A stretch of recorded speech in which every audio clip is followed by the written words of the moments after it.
You could probably remember getting your first puppy. The joy, of course, the puppy breath, the lack of sleep, probably. Well, Chase McKinney knew those feelings for about a month, and then his puppy, Sam, went missing.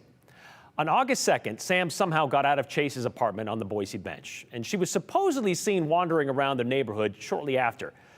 But then Sam was only seen once since, and it was that one time that led the McKinney family on a search that has led to a story that became about more than just a missing dog, but possibly a kidnapped one.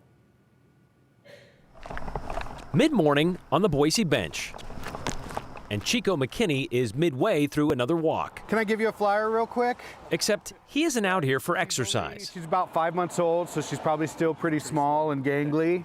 He's out here. Yeah, we're still looking for her. Looking for help to find a dog. Lots of dogs on this street. That's gives hope that dog lovers might help out. For more than a week, yeah, every day Chico has been Do you on want a flyer and around Kootenai Street, knocking on doors, everybody's at work.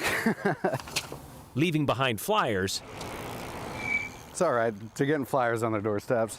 Hi there. And talking to anyone who answers their door. We're looking for a lost lab puppy. Because Chico says being walked in this area. That was the last time, and this was the last place Sam was seen. Someone said they saw her walking on Owyhee and Kootenai, somebody walking her, some college-age kids, they said, so. Well, thanks to Chico. But knowing she's alive, or at least hoping and believing she's alive, is helpful. Sam can also be seen on flyers and posters posted on nearly every corner. A sweet 5-month-old yellow lab puppy.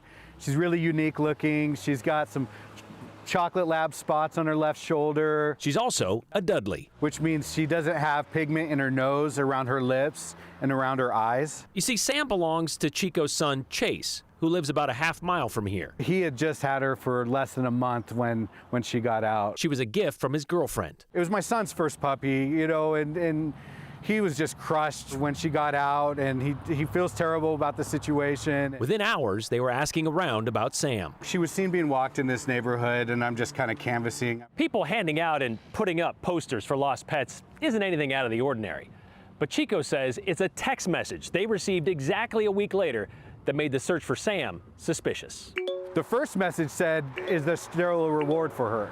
Which normally people say, "Hey, I found your dog," and really excited about it, but this person, is there still a reward? The pictures they sent proved Sam was alive, but those that had her wanted proof of something else. And then they went and said, well, I need proof of ownership. Can you please send us the breeder information? And we weren't comfortable giving that information, so we asked to meet them in person to show them all the proof of ownership. But as soon as you said, well, let's meet in person, they said, within less than 2 minutes, we got a text from another number trying to throw us off the trail saying that she was dead. The person on the other side of this message seemed to be showing some remorse for the situation, saying, she's in the backyard, buried. She's been there a few days now. My friends just wanted the reward. I'm truly sorry. That's when Chico got the police involved. They've been great about being helpful, but they're limited on what they can do. They weren't able to trace those numbers. And those who claim to have Sam, Chico says, have since gone silent. It's been over a week since we've had any contact with them. That silence, though, did I already bug you about Sam? Hasn't stopped Chico. Yeah, we got one, yeah. Okay, perfect. From canvassing the Kootenai area. And then they told her she was dead because they didn't want us pursuing it. How do you say that to somebody? Grasping at any straw we can to try to get her back. Until Chico and his family can wrap their arms around Sam again. As long as it takes, really. I mean, I don't think we'll give up until. How you doing? We don't think there's any hope. Good, thanks. And right now, I still feel like there's hope. Boise police are still working on the case and trying to determine if, in fact, the dog was taken from Chase's apartment.